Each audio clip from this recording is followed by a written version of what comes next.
Saya Nasar bin Waalaikumsalam Umar warahmatullahi wabarakatuh. memohon maaf atas pernyataan saya yang terkait dengan zakat yang telah menimbulkan mungkin kesalahpahaman sebagian orang. Seperti biasa, sebelum videonya berlangsung lebih jauh, saya ucapkan terima kasih kepada hamba Allah, orang-orang baik yang telah memberikan dukungan kepada channel ini melalui kris. Semoga Allah Subhanahu wa Ta'ala membalas semuanya dengan rezeki yang lebih besar lagi. Bagi yang ingin berpartisipasi mendukung channel ini agar berkembang lebih besar, bertahan lebih lama, silahkan scan kris yang ada di layar. Assalamualaikum warahmatullahi wabarakatuh. Akhirnya Menteri Agama kembali lagi melakukan klarifikasi yang kedua kalinya. Ini udah kayak selebgram aja ya, klarifikasi terus. Ya tapi gak apa-apa lah, bagus juga tuh.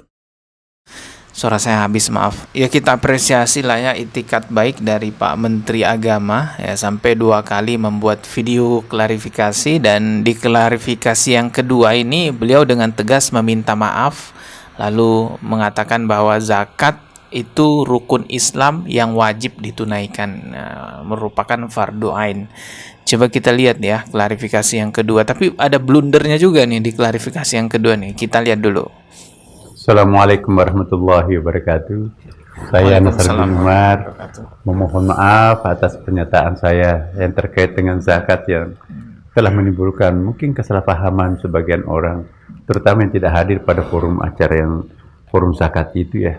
Saya perlu tegaskan sekali lagi ya bahwa zakat itu adalah fardu ain dan rukun Islam yang wajib kita tunaikan. Wajib. Ya, jadi wajib ya.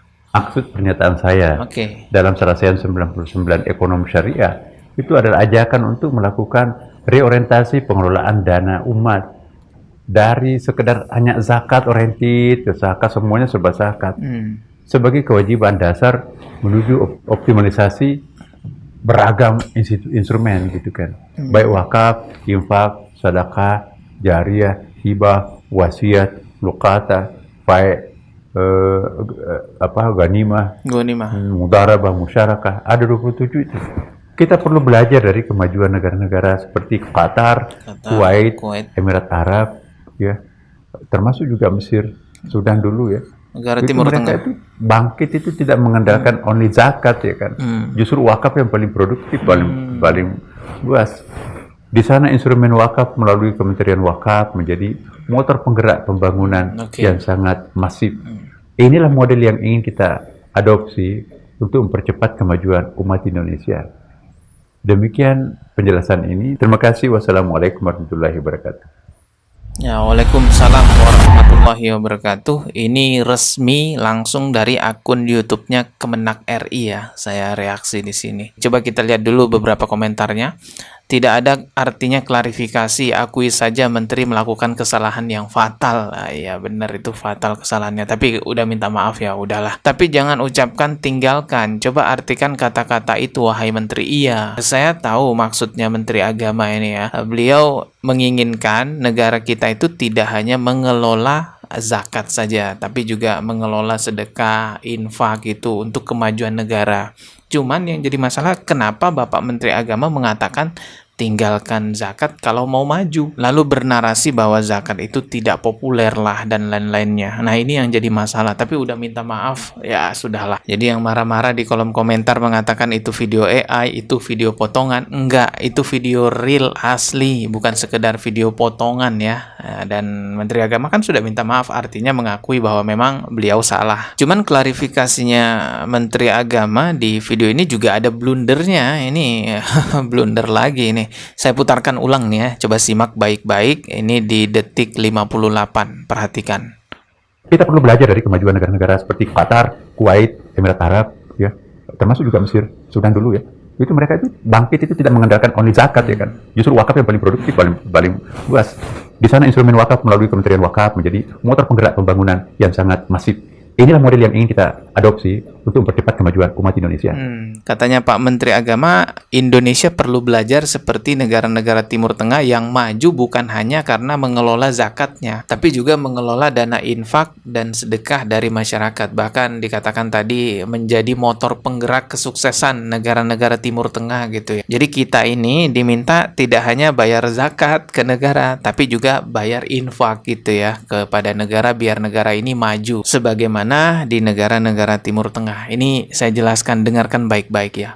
Pak, negara-negara di Timur Tengah itu tidak membebani rakyatnya dengan pajak yang gila-gilaan. Bahkan ada beberapa negara di Timur Tengah itu yang tidak memberlakukan pajak, free pajak. Jadi wajar kalau masyarakat di Timur Tengah itu berinfak kepada negaranya, sukarela memberikan hartanya kepada negaranya, karena mereka nggak dibebani pajak. Sementara kita di Indonesia, astagfirullah, pajak kendaraan aja itu udah gila-gilaan.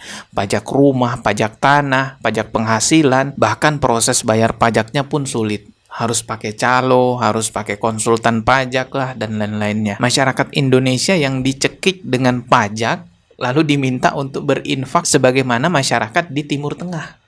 Ini gimana dia? Astagfirullah. Makanya saya bilang nih, klarifikasinya juga blunder ya. Ternyata maksud Pak Menteri Agama menyuruh kita meninggalkan zakat gitu ya. Kita ini diminta tidak hanya membayar zakat kepada negara, tapi juga berinfak loh kepada negara kita. Biar negara kita nih maju, banyak duit. Jadi duit infak itu katanya dikelola oleh negara sebagai motor penggerak ya kesuksesan negara. Ya sebagaimana di Timur Tengah.